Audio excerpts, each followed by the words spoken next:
people have done things throughout the years that I'm like, you really can't make this up. Amanda Campbell. She is a mother, a master of business management, and a COO with decades of experience. I can manage processes all day. I can make a spreadsheet for anything. People is like the unknown factor. Do you have dreams of doing something else with your life? My hope would be that I get to do this for the rest of my life. I love it. I'm definitely living the dream, but there's a lot of responsibility. It's lonely at the top sometimes. It's real lonely at the top. What sort of challenges did you face raising a kid as a single mom? Whew, a whole lot of them. That was a really, really rough time in my life. There were a lot of nights that I spent rocking her in the rocking chair, and it was just me and her. It was like me and her against the world. I developed this bond with her that is unlike anything that I've ever experienced. And then 2020 happened. Millions of small businesses are being impacted. What do you think were some of the keys as to why your family business survived that moment, but also has lasted for 30 years? Hands down, in my opinion, the reason why we have lasted as long as we have is because before you got older and kind of grew up into the business, what was your childhood like? So a lot of my childhood really was kind of interweaved into the business, really. So my parents started it in 1994, I believe. So I was 8 years old. I was very young. And when they first started, my dad it was kind of like a one-man show. My mom kept her job just so that that was our only income. Because when you first start a business, a lot of times you don't make enough money to pay yourself, in the very beginning. So dad handled everything. And then eventually, once the business got built up, mom came on board with it. But there were a lot of nights, my childhood, my dad and I think back about this all the time and we laugh.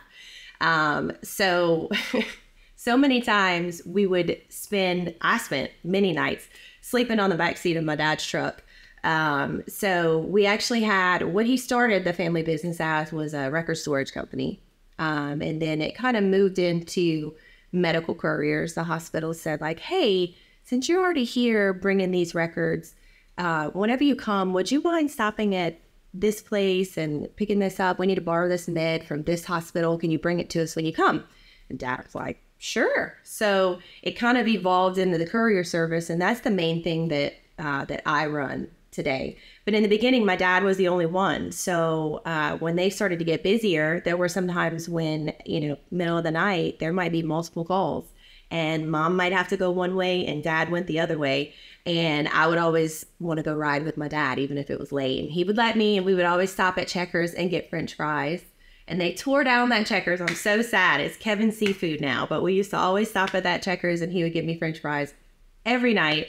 And I mean, just countless nights I spent sleeping on the backseat of his truck. And so really my childhood was spent kind of just watching him, learning his work ethic. It was really great for me because my dad would go during the day. He would rent an 18-wheeler, back it up to the hospital, load it front to back, full of boxes by himself, P.S., and, bring it to the office, put them up on the shelf, and then all night he would run deliveries for the hospital. And so I really got to see his work ethic. And that was really what I spent my childhood doing, was watching him, learning those things. And once I got older and finished high school, was going to college, I knew I wanted to go for business. And, dad, obviously his dream was always for me to, move into the family business, take it over. But, he gave me the option of, what do you want to do? And I knew from the beginning that was what I wanted to do. I wanted to work with my dad. It was great.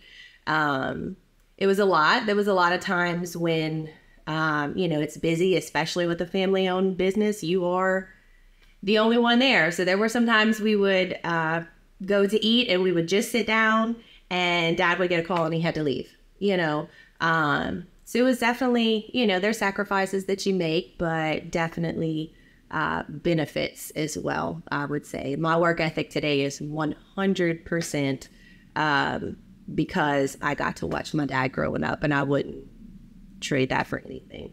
I personally love the idea of a family business. There's some people who are watching and listening who may be like, oh my gosh, I cannot stand my family. Why on earth would I want to work with them? Yeah. What is your family dynamic like? So my little brother, Matthew, he handles our warehouse division. I mostly do the transport division. He is a prankster. And there's never a dull moment with him, honestly. It's good because I know that no matter what, I have someone that has my back. But it's also, some days he drives me nuts. Like, he'll come in my office, play pranks on me, hide my keys, things like that. And then my sister, our middle sister, she is one of our drivers. She's worked for us for years. So it is good. There's good days and bad days. It's definitely, for me, I know growing up, my dad, I didn't get any free pass because I was the boss's kid at all. Papa H was not about that life. So he was actually harder on me. He expected more of me because I was his kid.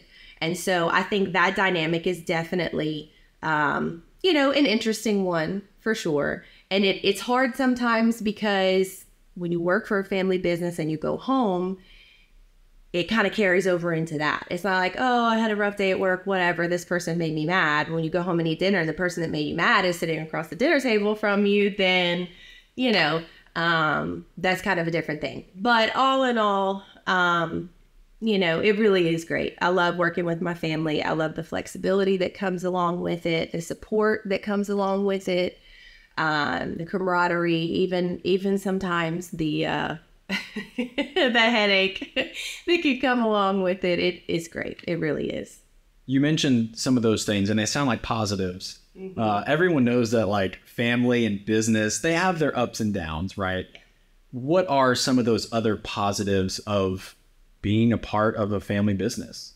I think the main thing is the impact that we've been able to have on people's lives. Since we started, I think we have 35 or so employees now, but we've had, throughout the time that we've been a business, we've had hundreds of people that have come through our doors as employees. And you definitely learn some things about people, but there's also some people who work for us who have just become lifelong friends, some that I'm still work for us today. I have one that's like, I call her my right-hand man. She's my ride or die. She and I are very close outside of work, and just that environment, that family environment. She actually worked for her dad growing up. So she knows a lot about how I feel and where I'm at and things that I go through that are kind of unique for a family-owned business. But without being in that family dynamic and that type of a small, close-knit environment, I don't think that you get the opportunity to necessarily develop some of those great relationships and lifelong friendships like we have. So I would say that's definitely a positive. People like that. I am, right underneath my dad, I am, top dog, and people can come walk into my office at any time. They don't have to make an appointment. My door's always open. I like having that kind of relationship with people. And I think that's definitely one of the most positive things about a family business for me. And what are some of the negatives? Is the list too long? Yeah, I would say, sometimes it's hard because it does seem like it can be never ending. If there's frustrations at work, they spill over into family life, things like that. It's also difficult because I think there's a lot of pressure because my whole family works there. My mom, my dad, me, my brother, and my sister, and my fiance, Ryan. He even, helps out too with a lot of our vehicle stuff and electrical things that we need. And so literally it's an entire family operation. And so there is some pressure that goes along with that just because, if anything ever happened to the business, then not just I would lose my job. Everyone in my family would lose their job. So that's a lot of pressure, you know. There's also a lot of pressure that people sometimes think, you know, they armchair quarterback is what I call it. You know, they don't know all the ins and outs, but they see things maybe from the outside looking in, and then they make assumptions based on business decisions of like, oh, well, that's the kind of people that they are. And that's hard sometimes, you know, because I know what kind of person I am, what kind of people my family, you know, every one of them are. But it's hard in the business world. I would say that's one of the biggest challenges, is just where that kind of, you know, can cross over. You know, anytime we've had some significant hardships that have come about throughout the length of time that we've been in business. And those are hard because that you can't just leave work at work, because it spills over. We actually had back in, I think it was 2014, we had someone that in the middle of the night, she drove off the road and into one of our buildings, burned it down to the ground. She did not survive. So that was very traumatic for our family. And then after that, we had one of our big clients filed for bankruptcy and left us kind of in a bind because we had a lot. This was a storage client. We had a lot for them. So some of those things, it can be very, very stressful, especially when, you know, you don't only feel like, oh, well, you know, the job that I work at, maybe it's not going well. If I lose my job, I'll find something else, you know, but you feel the pressure of your entire family is depending on this, you know. So I think that can be, you know, if I had to pick a negative, that would be some of the things. Although, you know, in my mind, the positives have always outweighed the negatives. But I would say that's definitely some of the challenges that go along with it, for sure. And then 2020 happened. Yeah. COVID-19, millions of small businesses are being impacted. A lot of them are closing, many of them never to recover again. What do you think were some of the keys as to why your family business survived that moment, but also has lasted for 30 years? Yeah, so I think hands down, in my opinion, the reason why we have lasted as long as we have is because of my mom and my dad and their work ethic. There's a lot of times when, especially in a hospital, we work for hospitals, okay? And what happens with that is sometimes unpredictable, you know, but sometimes there's crazy things that come up and crazy things that happen, and they need our help with things. And my dad has always had an attitude of, whatever you need, we're going to take care of it. He's not someone that's ever told the customer no. And just, I think that is what separates us from maybe other people who might do kind of what we do, but not exactly. I mean, we started as record storage, and now we're a courier service. We also have a box truck with a lift gate. So we do oversized transport, you know, so because that was, you know, we were there doing storage, and they asked my dad if he could do deliveries. And then we were there doing deliveries, and they asked my dad if he had a bigger vehicle so he could move big stuff. Like whatever they've asked him for, he's always adapted and helped the customers out. And I think that I certainly have always tried to follow my dad's line of thinking in my decision making, even if I really want to say like, no, we ain't doing that. I always try to do it. And I think that's definitely the level of service that we provide is to our customers. That's what has helped us to survive as long as we have. And COVID for us, it was a very difficult time for a lot of small businesses, but we were buck wild during COVID. So in a good way. In a good way. Just to clarify. In a good way, yes. In a good way. Our business went through the roof, you know, and it's like, I almost hate to, you know, COVID was such a hard time for everybody. I almost hate to say like, oh, it was great for us, you know, but really it was. So, you know, when we started doing medical storage, it was mostly like medical records, documents, things like that. Well, now in this age, it's mostly digital. So the paper storage has kind of gone down. But just as that was starting to go down, COVID came in and the hospitals were in a bind. And they needed lots of PPE. You know, you remember masks, respirators, wipes, Lysol, whatever it is, gloves, you know, all these things.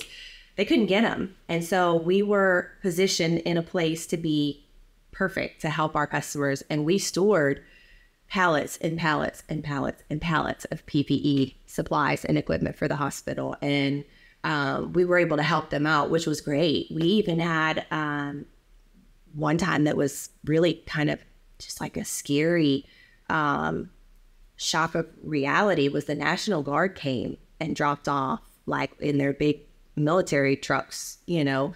We had like 4 or 5 of them that came and dropped off all these supplies at the office. I was like, gosh, it's kind of scary, you know, like this is just a sign of the time we're in, you know, but luckily we had the space. We were able to store that for the hospitals, and then they would call on us and say, you know, hey, we need you to send 10 cases of masks to this facility or that facility or whatever. And we were able to help them out with that. And then not just that, but also COVID testing. You know, for a while we picked up, you could go to CVS or Walgreens and swab yourself in the drive-through and put it in the little box, and we would go back and pick that up and bring it to the lab.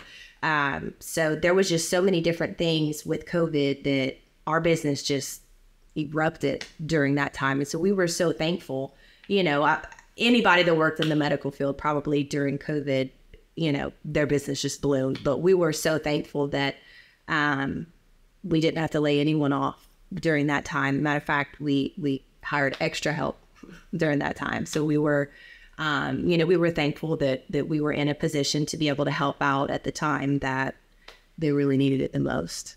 So you have an MBA. Why on earth would you decide to get your master's in business specifically? So my dad really pushed. My dad and I are close, if you haven't picked up on that yet. So my mom and I too, but me and my dad are very close. And he pushed me. He wanted me to get my doctorate. I was like, negative, Papa. I ain't doing it. You know, he said, well, you know, while you can, you know, you're so smart. I know you can do it. While you have the opportunity, just do it.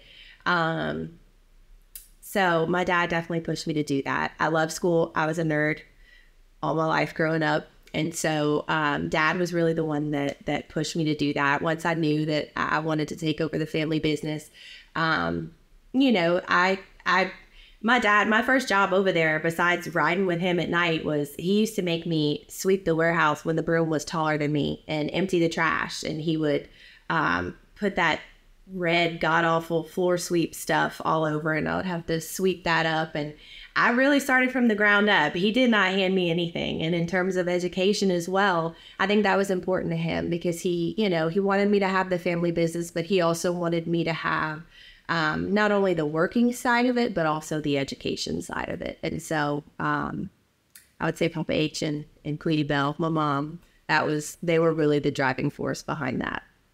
Do you think college was worth it?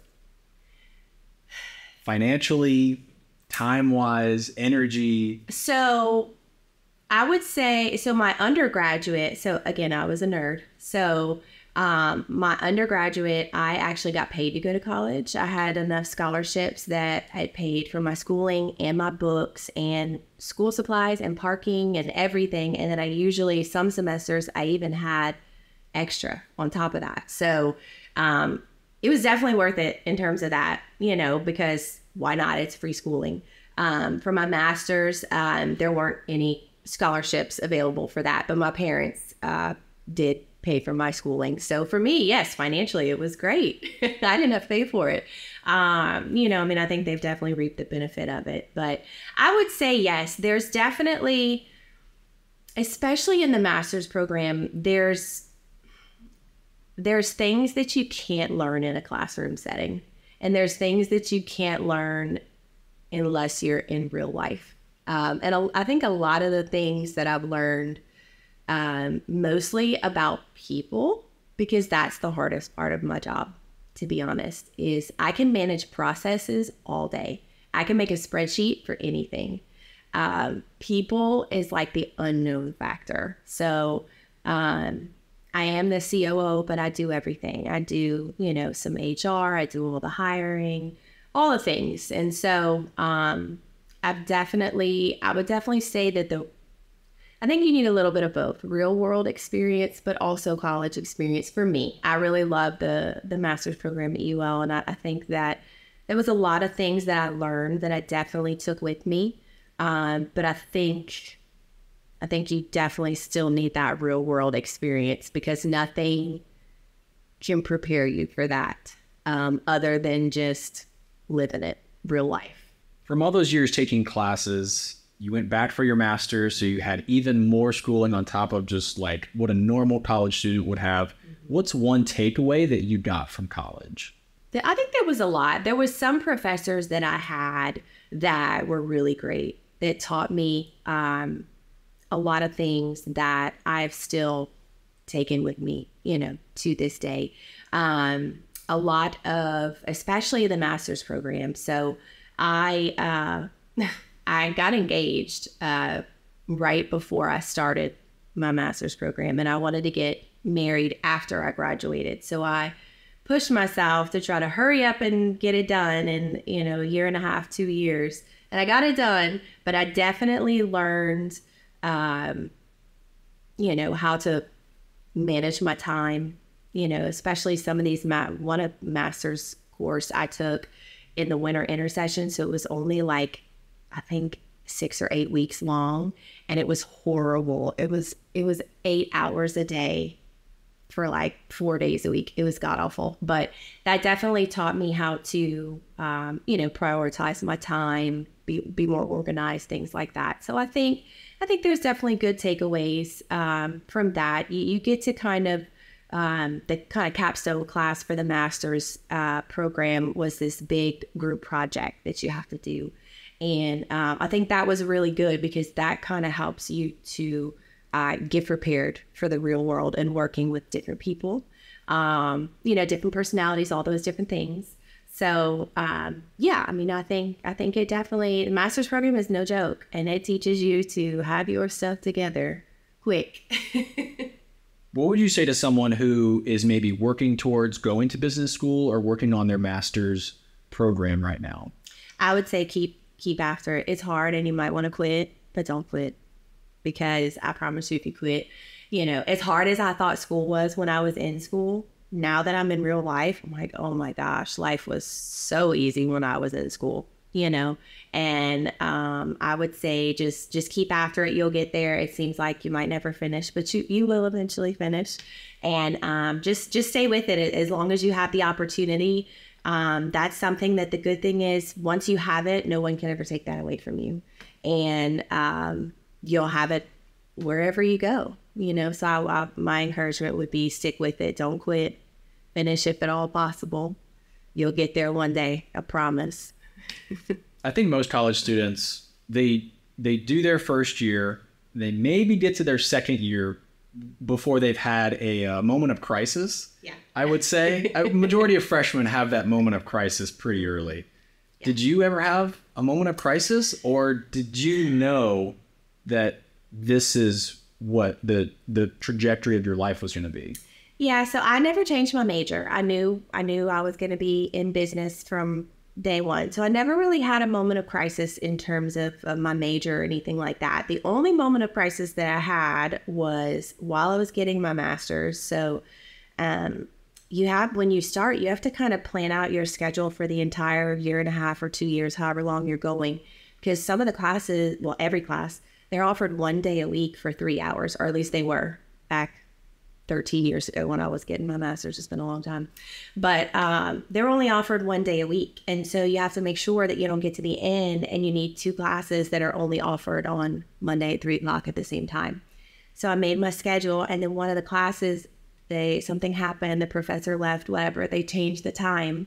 And so that was like a straight up crisis for me, because actually I was trying to get married. We had to push the wedding back, and it took me an extra semester longer. I wanted to do it in a year and a half. It took me 2 years, and I thought it was the end of the world at that point, and it really wasn't that serious. It was fine. I still, graduated. Everything worked out fine. But that was really the only thing that I would say, luckily for me, I'm thankful that I had an idea of exactly what I wanted to do. I didn't start college going like, I don't know what I want to do with my life, and, change my major so many times. Some of my friends that I graduated high school with, I was graduating with my master's at the same time they were graduating with their undergraduate because they had changed their major so many times. So luckily I didn't have that moment. I kind of knew from the beginning, I'm very OCD and I am a planner and I don't like surprises. So luckily for me, I knew what I wanted to do, and I just stuck with it. I think my moment of crisis came after I graduated, actually. Yeah. So I went to college for broadcasting. My major was mass communications, but my focus was broadcasting. I immediately went to work at KETC, a TV station, after I graduated. So I went right into the field that I was studying the past 4 years to be in. In that 2 years that I worked at a TV station was 2019 to 2021. The two craziest years of all time, right? Yeah. So I learned very quickly that the news industry didn't feel right for me long term. Yeah. So I think there is a little bit of me that regrets college in a sense of like, well, what the heck? Why did I spend 4 years doing something that I'm not even doing currently as my job? Yeah. But the more I think about it, I am grateful for the experiences, the relationships, even just the knowledge of the classes that I was learning. So even though I had a moment of crisis, I think after college, I'm still grateful for having the moment of crisis, if that makes sense. Yeah, I think so. And I think, even just having a degree, no matter what it's in, just having that degree will help you out, so I get it. That happens to a lot of people that, they graduate and they're like, oh my God, I hate this. Why did I major in this for 4 years? But I think that there's a reason for everything. I think that, God guides us in wherever he would have us for a reason. And a lot of times we don't see it. And, 2019 through 2021 may have been that, okay, I don't see it, God, moment for you. Why is this happening? Why did I do this? But I think there's a reason for everything. And I think there's good experience that comes along with it either way. When you were younger, did you ever think that you would become the COO of a company? No, I mean, I wouldn't say that I thought that I would be that. Dad always kind of talked to me like, do you think, you want to have this one day when Dad's ready to retire, and so I never really thought of it in terms of that though, and so I became COO in, I think, December of 2008, I believe. So 15 years now. So I don't know that I ever even thought in terms of that. I just thought of it, as a kid, like, yeah, I'm just going to work with my dad, just work with my dad. And it's hard to imagine a time at that point. He was the man. He did everything, and my mom too, she definitely helped out as well. But I'm glad that he's able to he's earned his ability to be able to kind of take a step back and rest and, enjoy life. But I never really thought of it in terms of that until I got older. And even though I knew I wanted to take over the family business, I was just kind of like, wow, this is different. For me, I always tried to help out where I could, no matter what. So even when I became the COO, I was already kind of handling a lot of those responsibilities just because it was something that needed to be done. And, my dad definitely instilled that in me. I don't need to tell you everything I need you to do. If you see that needs to be picked up, go pick it up, But yeah, it was definitely kind of surreal for me, for sure. It was like the culmination of all the work I had put in and all the years and all the different jobs that I did at the family business, from, the worst one in the beginning all the way up to where I am now. How much responsibility comes with that title? A lot. So it's different for us because we're a family business. My role as COO is a little different from someone who might be COO of like a bigger, corporate type company. I am not a COO that like sits in, boardrooms and has meetings with all the suits and, things like that. I am much more operational, so I do make, everything runs downhill and my office is at the bottom of the hill. I'm so sorry. Gotta keep it real. Yes. Just had a moment. Water? Yes, please. Little water. I got break. you all choked up, Harrison. Yeah, talking about COO titles. I guess I want to be one. Yeah. Hey, you could be. Okay. Make it happen. Much better now. What were you saying about? Yeah. So I'm very much more operational. I do have to make some of those big level, a lot of those big level decisions, but I'm also operational. In the sense of, the day-to-day operations and things like that. I am very much involved in all of those. So yeah, it's good. I mean, it's a lot of responsibility. It really is, because you want to make sure that, number one, I want to honor my parents and their legacy that they've created. I want to honor God, especially, because my parents have always ran their business that way.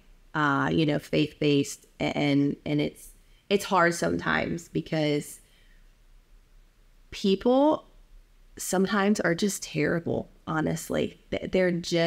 People have done things throughout the years that I'm like, you really can't make this up, and sometimes that's hard because you definitely want to react in a certain way that would probably not be the best. So I would say the biggest responsibility, for COO is just to be able to kind of focus on the prize, not let other things, shake you up, throw you off, things like that. It's definitely a lot. I'm able to do it well. That's another reason that I'm so thankful that I didn't just grow up and my dad just said, oh, here's this family business that you know nothing about. Go. It's yours, figure it out. I earned my way up to where I'm at, and there's not a job at the company that I haven't done before. So because of that, I know everything like the back of my hand, and it is comfortable to operate in that space, something that you know very well versus something that you have no idea at all.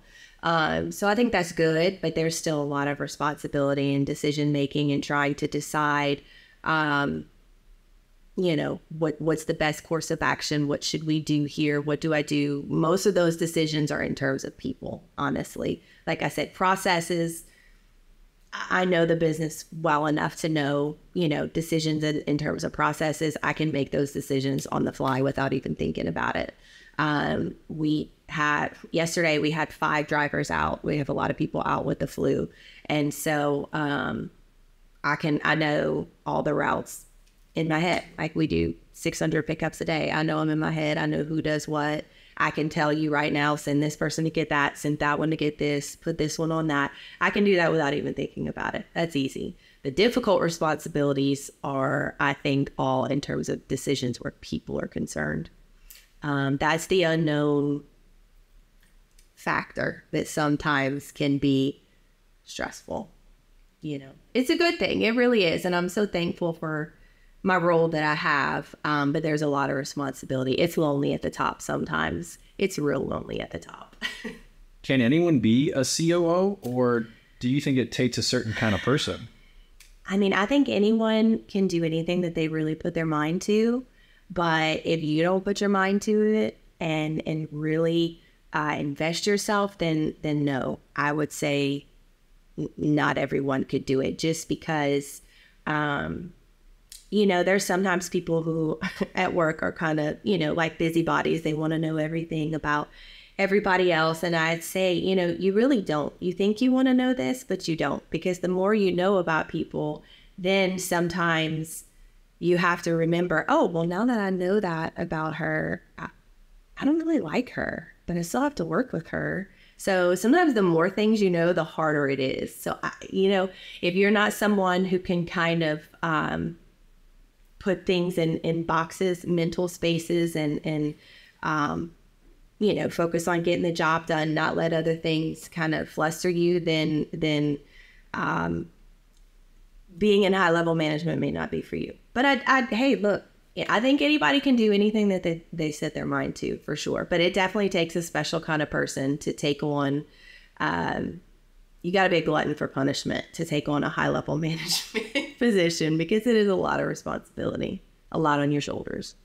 Do you have dreams of doing something else with your life, or are you living the dream? I think I'm very much living the dream. I've thought about it before, like, what would I do if I didn't work at the family business? It's all I've ever done. And it's terrifying to me to think of starting from scratch, doing anything else that I don't know about, just because, like I said, it's so comfortable with something that you know so well. And I can run the processes without even thinking about it.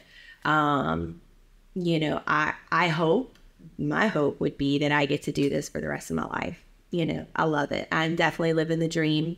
But obviously whatever God's plan is for my life, I can tell you I would be so terrified though if I had to, at my age, I'm like, I don't know if I can start from scratch with something I know nothing about, because this is all I know, since I was a baby, it's all I've known. So definitely living the dream. When I first met you in 2019, you were raising your daughter alone. Can you take me back to that time in your life? Yeah, absolutely. So that was rough. So my husband and I separated in April of 18. Our divorce was finalized in June of 19. So I was a single mom. That was very different for me. I was trying to figure out how to be a mom, period, much less being a single mom. So Emma was, I think she wasn't quite 2 years old. She was 1 year old when her dad and I separated. And so that was a really, really rough time in my life. That's, obviously nobody, when they get married, nobody thinks that it's going to end up in divorce. So that wasn't my plan, for sure. And that was definitely, that was an interesting time in my life, for sure. It was really a good time though, in a way, because Emma and I, there were a lot of nights that I spent rocking her in the rocking chair, and it was just me and her. It's like me and her against the world. And I developed this bond with her that is unlike anything that I've ever experienced. And so it was definitely rough and very difficult, and I didn't really understand why at that point, but looking back on it, there's definitely, some beauty that kind of came from the ashes. And also at that time, I started volunteering on tech team at the Bayou, and I met a lot of great friends that I still have to this day. And they really kind of supported me, rallied around me during that time. And, if I wouldn't have been going through that, maybe I wouldn't have experienced that and gained so many great new friends in the process. So it was definitely a rough time, but looking back on it, it was necessary. I know that I made the right decision.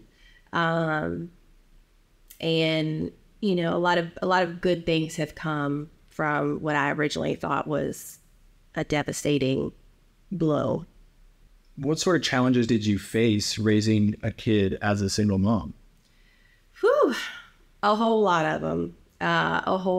It was difficult. Emma's dad wasn't, he was not always able to be a part of her life. And so there was a lot of times when it was just me. Matter of fact, my fiance, Ryan, he and I laugh about this, but when he first asked me to go on a date, I told him no. Like 5 times.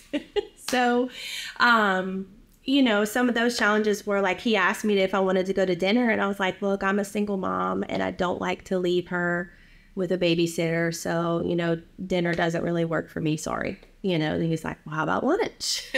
So like he didn't give up, and I'm so thankful that he didn't.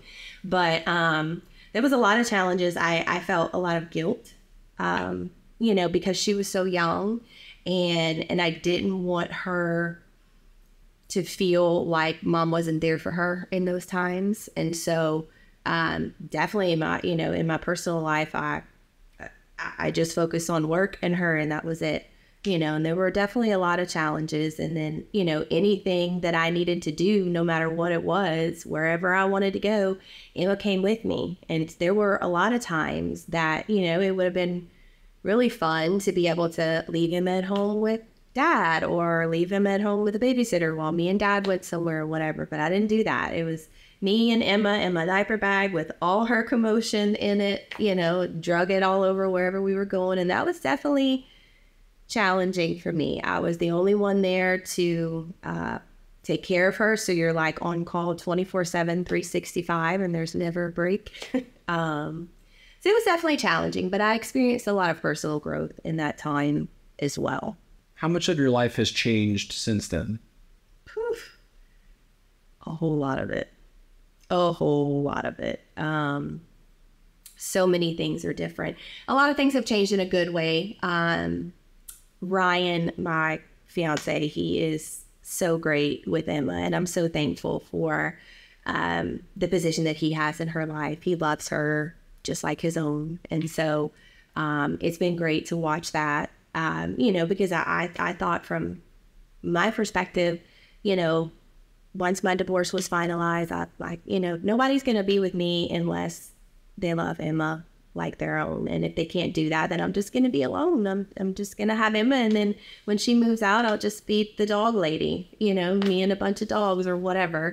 So it's definitely been great to watch how things have changed. Ryan is a big helper for me. He does a lot, helps me with so many things. He's an electrician, but he's also like a jack of all trades. And it's so nice to have him around to help with things. If anything breaks, I don't have to worry about it. Whereas before, I remember many nights that after Emma would go to bed, anything that I needed to do, like one night the kitchen faucet was leaking and I changed the faucet at midnight after Emma went to bed. I'd like YouTube, how to change a kitchen faucet because I don't know how to do this, all kind of different things. I'm up in the attic moving wires, trying to do things, whatever, all after she's gone to bed.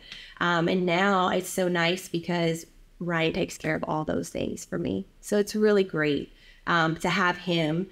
Brian has a daughter from his previous marriage, Ellen, and Emma are close. They fight like cats and dogs, but they're also close. So it's been good to see that, to Emma have that companionship.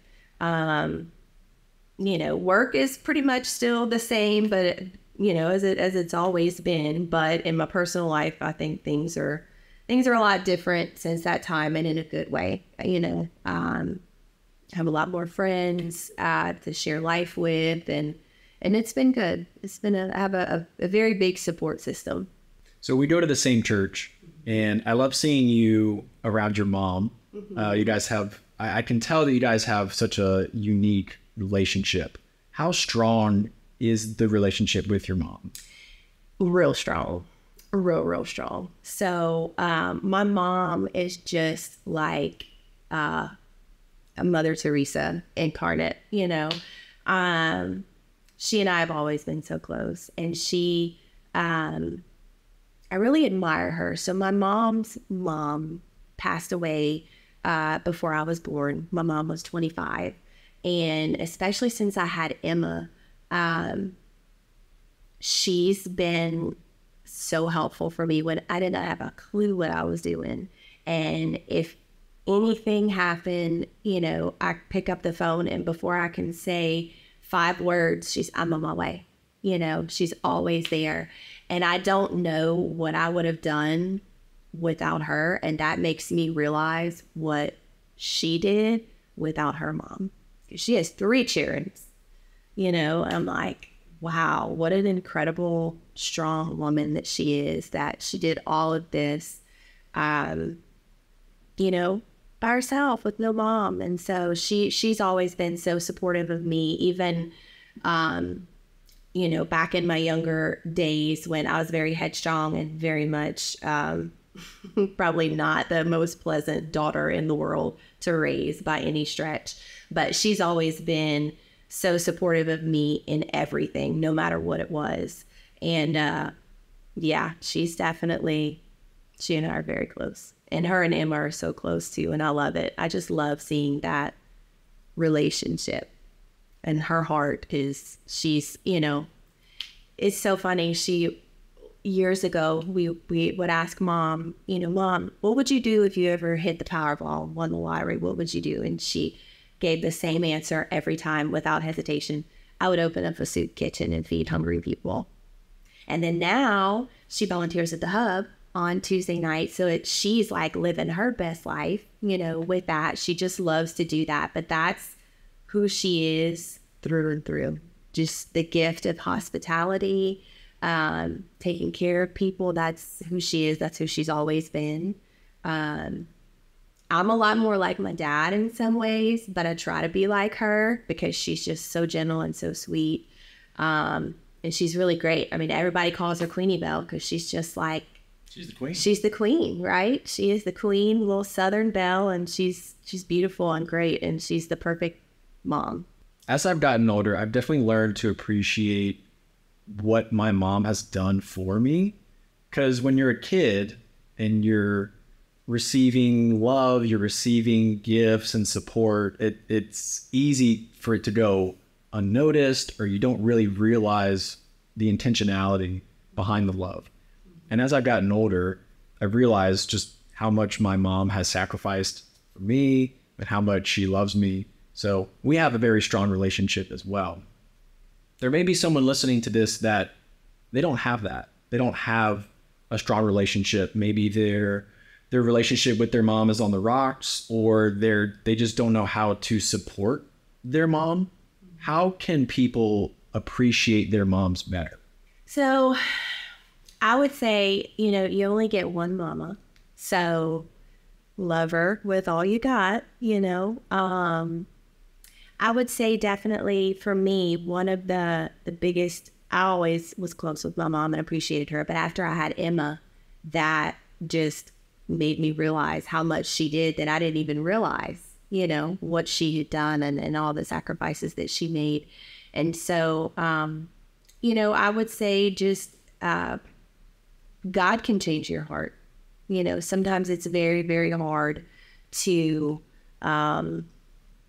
change things whenever, you may have hard feelings. Moms are not perfect either, and there could be things that, maybe growing up didn't necessarily go that well. And, there's no manual to, I'm not perfect. I can promise you there's things that I've done sometimes with Emma and I'm like, oh my gosh, that was so dumb. Why did you do that? Moms are definitely not perfect.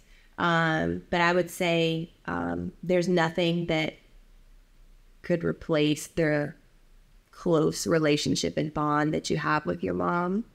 And so I would say, if, anyone that might be struggling with that, just pray and ask God to change your heart. Because I do believe he can do that. It's hard. We can't sometimes, but I think that he can do all things. Thank you so much for coming on this episode. I love talking to you at church and just following your story, as you're just a leader in like every asset of life, whether it's church or business. It's just really cool to follow you and support you and all that. So thanks for coming on, and I'm sure we'll talk soon. Absolutely. Thank you so much. It was an honor to be on, and we'll talk soon. Thanks.